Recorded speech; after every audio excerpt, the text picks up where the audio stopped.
The emergency declaration comes just a day after the Prime Minister announced tighter restrictions for 5 states and the Federal Territories, including the capital Kuala Lumpur.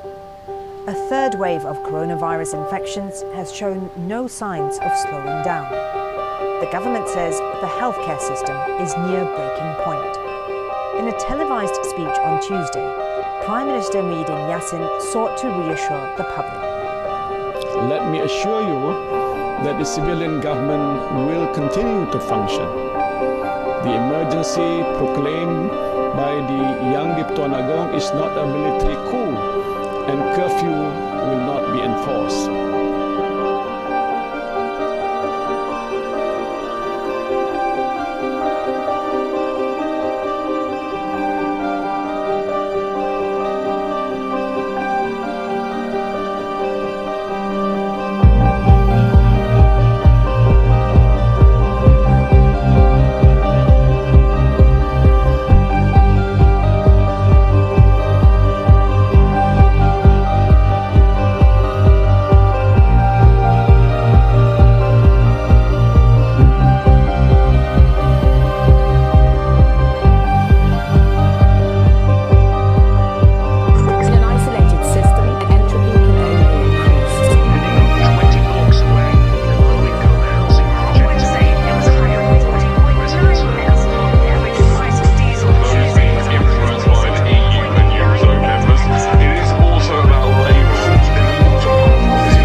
Ever shorter deadlines, known as beat the clock.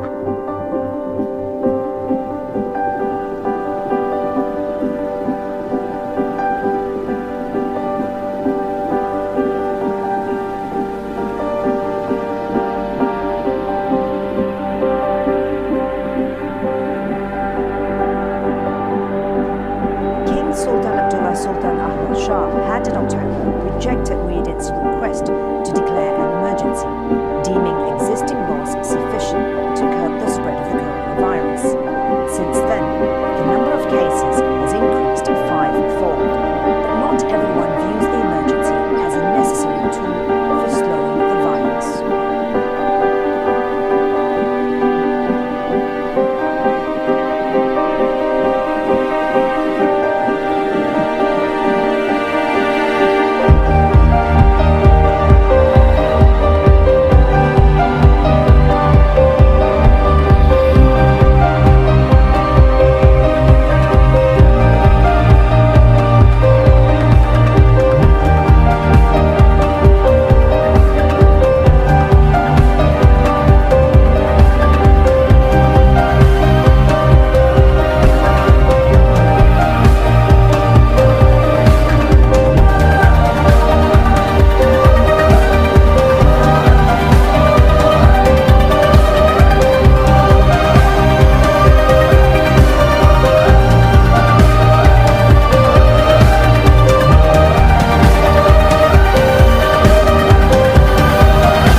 Declare an emergency at this period would perhaps not add additional sort of pandemic fighting value to it. So a lot of people are, number one, in disbelief over the declaration of the emergency, and number one, would look forward to learning more details as to how their civil rights would be further curtailed.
Parliament and State Assembly sittings will not continue and all elections are suspended.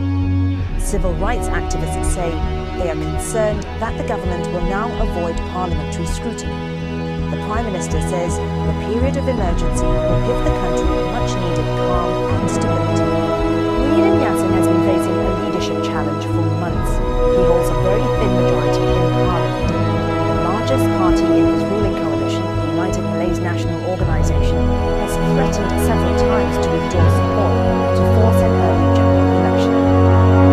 A general election is not due until 2023. The Prime Minister has promised that polls will be held once it's deemed safe to do so. Florence Louis, Al Jazeera, Kuala Lumpur.